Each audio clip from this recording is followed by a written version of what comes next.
The movie is set in the year 2050. It's been found that dark energy is destabilizing the sun and it is quickly dying, threatening all life on Earth with a new ice age. However, after some serious research, scientists have concluded that a nuclear fission bomb with a mass equivalent of Manhattan Island can reignite the dying sun. The Icarus I, a prototype spacecraft with advanced heat shielding and a sophisticated artificial intelligence, is tasked with the arduous journey of transporting the payload to the sun. An experienced crew led by Captain Pinbacker is sent for the mission. But unfortunately it fails and left is lost in space. 7 years have passed by and humanity is making a second attempt to resuscitate the sun with the Icarus II. The crew consists of the mission leader Captain Kineta and several other experienced members like physicist Robert Capa, who is overseeing the final calculations for the bomb's payload deployment and detonation, Mace, the head engineer, and Corazon, the botanist responsible for maintaining the oxygen garden that provides both food and carbon to recycle the atmosphere. During the trip, after 16 long months, the ship finally nears the sun. However, the solar noise known as the dead zone begins to interfere with radio communications to Earth a week earlier than expected. As a result, the crew is left with just 24 hours to collect all of their individual thoughts and send them to their loved ones back home. During Kappa's turn, he has difficulty finding the right words and makes said his message, unintentionally exhausting all of the remaining time. This enrages Mace and a fight breaks out between the two. Fortunately, the crew breaks their fight and sends me to spend some time in the Earth room, which simulates the exact atmosphere on Earth. Later, when the crew meets to discuss their latest progress, the spacecraft botanist Corazon notes that the ship already has enough oxygen startup for the delivery and the return trip. As they get closer to the sun, the ship's medical physician Dr. Cyril becomes fascinated with the view from the viewport. He becomes curious to experience the unfiltered view of the sun. However, the AI warns him that he can only tolerate 3.1% of the actual light. Despite this, Cyril keeps exposing himself to the sun, causing his skin to peel away. Meanwhile, Captain Canada researches the video logs of Captain Pinbacker, the commander of Icarus I, in an attempt to discover why the original mission failed. He plays one video where Pinbacker describes a small meteor storm that did superficial damage to the Icarus.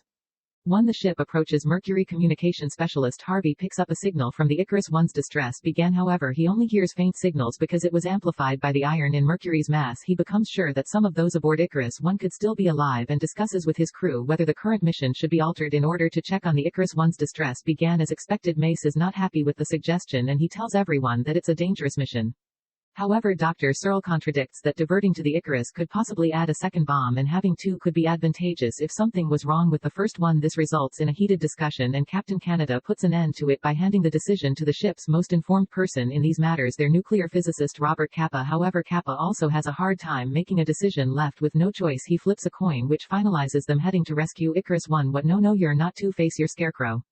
The crew is forced to oblige and the ship's navigator Trey plots course. He checks it 3 separate times and becomes sure that he has been accurate. Trey then shifts the Icarus whose course to intercept the Icarus I. However, in the many calculations, Trey misses one: the need to readjust the heat shield that protects the ship from the sun's radiation. Sounds important. How did he miss that? This error is discovered when there is an emergency declared by the computer after slight damage to the heat shield. Unfortunately, the true extent of the damage can only be assessed and repaired by leaving the ship and working out in space. Captain Canada and Capa volunteer for the dangerous mission and start the necessary preparations. As the two exit the ship in EVA suits to begin repairs, the pilot Cassie reorients the Icarus II in order to provide the 2 spacewalking astronauts as much shade as she can. She does this despite knowing that it will result in the loss of the 2 communications towers needed to return to Earth. Later, in no time, the tips of the compowers burn up as they continue to revolve around the living quarters in and out of the sunlight. Consequently, Cassie unwittingly sets off another chain of events when the still revolving and burning remnants of the communications tower causes a beam of sunlight to deflect towards the center of the ship and onto the oxygen garden. Soon a fire breaks out that burns down the garden and threatens to engulf the entire ship. Corazon quickly rushes to a rapidly burning garden and requests Century, thinking that she can save it. However, Mace weighs up the situation and realizes that the mission and the ship will be lost unless drastic action is taken, so orders the computer to release all the stored oxygen in the tanks to provide such an enormous boost to the fire that it will literally blow itself out. He also realizes that this will completely destroy the garden. During this event, the artificial intelligence begins to take automatic control of the Icarus II. It also tries to return the heat shield back to cover the living quarters despite the fact that it is currently protecting Captain and Capa, who are still outside. Cassie realizes that this maneuver will result in the death of the 2 spacewalkers and she tries to countermand to but the AI refuses to budget. With time running out, the AI and Cassie fight over control for a few moments, with the latter eventually using an override command that needs to be authorized by a second crew member. Cassie turns to Mace and seeks his authorization code, but he refuses. He believes that the importance of the mission far outweighs the loss of Canada and Capa. Cassie then pleads with Harvey and fortunately he issues his authorization. Enraged, Mace directly calls Captain Captain Canada and asks him to support him in countermanding the orders issued by Cassie at Harvey, a decision that will result in his own death and that of Kappa. As expected, the dutiful Captain Canada agrees with Mace that the mission is more important than his and Kappa's life. The Captain then tells the AI to resume corrective shading and proceed with the mission. The AI obliges, and as the cover for the two astronauts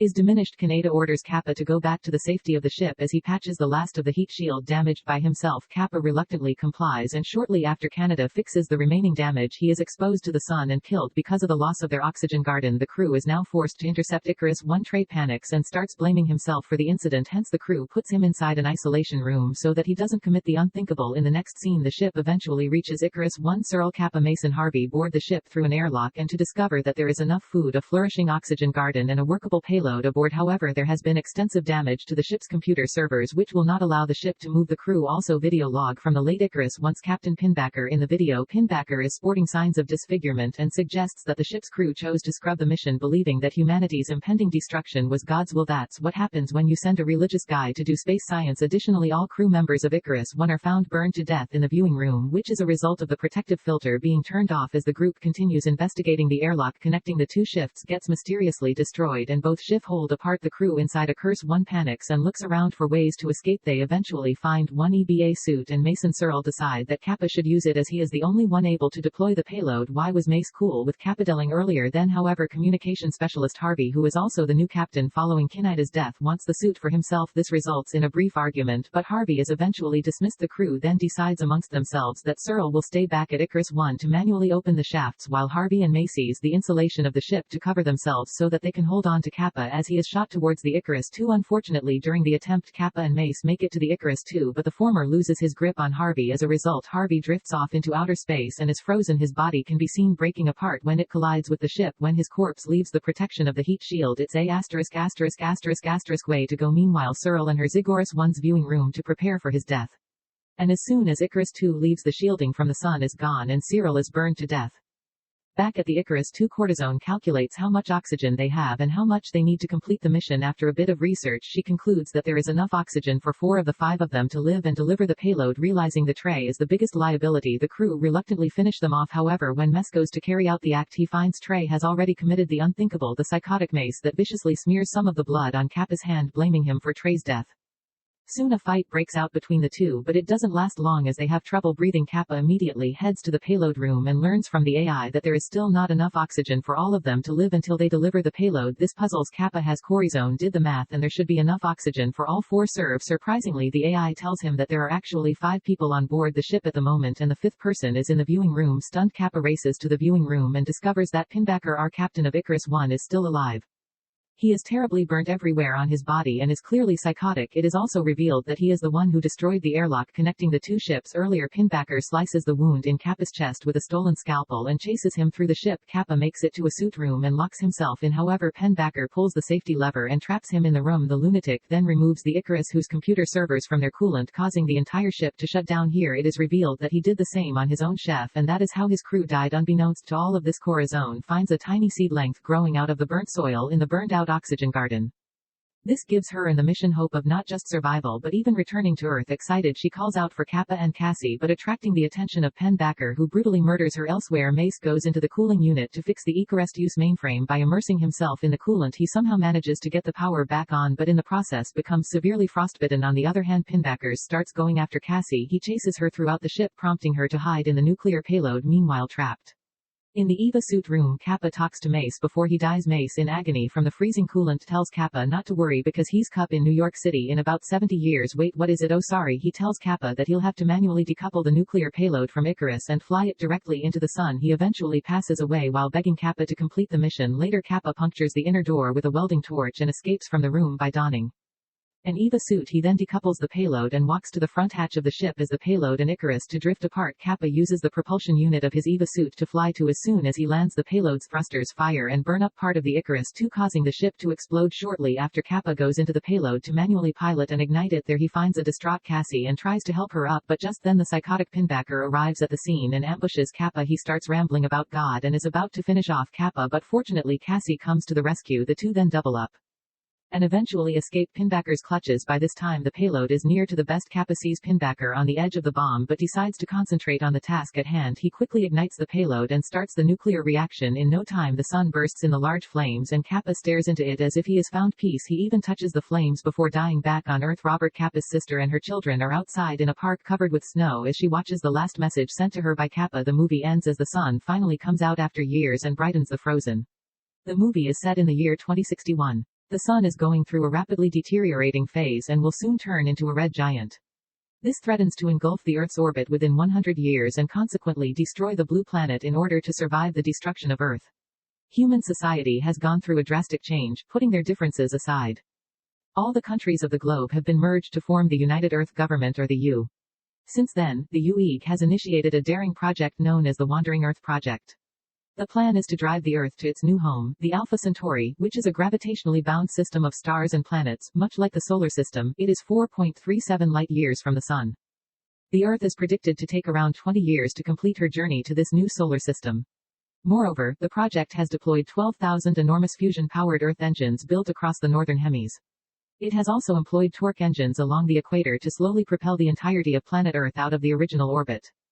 Phew, okay, still following. Oh, you are damn. You're smarter than I am at the start of the movie. A Chinese astronaut named Liu Pei-yang oversees the gravitational slingshot maneuver of Earth, which uses the gravity of Jupiter to assist propulsion. After completing his job, Pei-yang leaves for his next mission to the navigation platform, an international space station, leaving his young son, Leo Qi, and foster daughter Hondo aboard the navigation.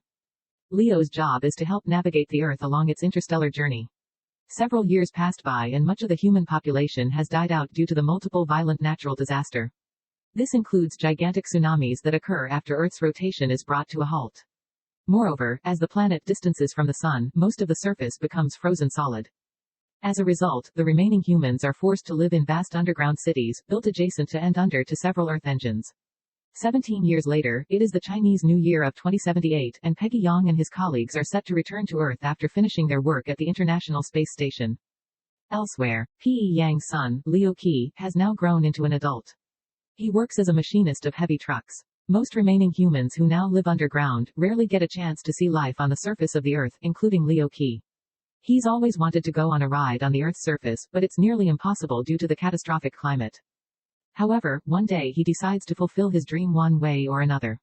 He illegally obtains 2 thermal suits and fake IDs, liquid smuggles some special instant inflatable bubble capsules to a couple of local thugs in exchange for the goods so he can see life on the surface himself. He also brings his little sister Handuo Duo along for helping him steal a truck's key and clearance pass of their grandpa Han Yang. It turns out Yang works as a driver for the Wandering Earth Project. Later, when Lucky and his sister reach the surface, they're awed by the huge structure called Earth Engine, which is only one of the 12,000 scattered across the Earth. They then illegally requisition Hanji Yang's heavy transport vehicle and drive around. At first Lucky, being a novice driver, drives very clumsily and almost causes an accident, but soon he gets the hang of it and drives with confidence. However, the brother-sister duo are soon stopped at a nearby checkpoint and thrown into. Their grandpa Haji Yang learns about the development and arrives to rescue them. He tries to bribe the jail warden to free his grandchildren, but ends up getting thrown into the same cell as them. Meanwhile, on board the space station, Pei-yang is getting ready to return to Earth. It is his final shift, and it's exactly the same day. The Earth is supposed to glide past Jupiter and accelerate to achieve the necessary speed of flying out of the solar. However, things don't go as planned, and as Earth approaches Jupiter to make use of a gravity assist unexpectedly, Jupiter's gravity becomes irregular. The spike in tidal force causes devastating earthquakes on Earth, which disables many Earth engines across the globe. As a result of this, the underground cities are crushed, while others are drowned by lava, killing hundreds in the process. To make matters worse, Jupiter starts exerting tremendous levels of gravitational force on. This means that the two planets will collide very soon amidst of the chaos. Leo Qi, his sister Anton Yang, managed to escape the prison with a fellow inmate named Tim. Tim's name is by far the easiest to say so far. After getting out, Yang finds his heavy truck, takes his grandchildren, and Tim in, and starts driving like a pro. He avoids large buildings, rocks, and other structures on the way. Jen's plan is to take everyone to another underground city elsewhere, as the navigation platform is on its way to Earth, its main computer eye. The Moss warns everyone that the space station will soon go into low-energy mode. Hence, all of them should go into hibernation. However, Pei Qiang, who is adamant on meeting his family requests for some time and calls his father Zhang. On the call, he learns about their imprisonment and the subsequent earthquakes. They want to use the lighter core to restart the O1 Earth engine. In Hangzhou is expected. Ji Yang is not happy about the order, but he is forced to oblige. Soon Pi Yang learns about the new development and requests. Wang Lei let his family go into a bunker. However, the latter replies that he can only let them. Thanks for watching. Subscribe for more.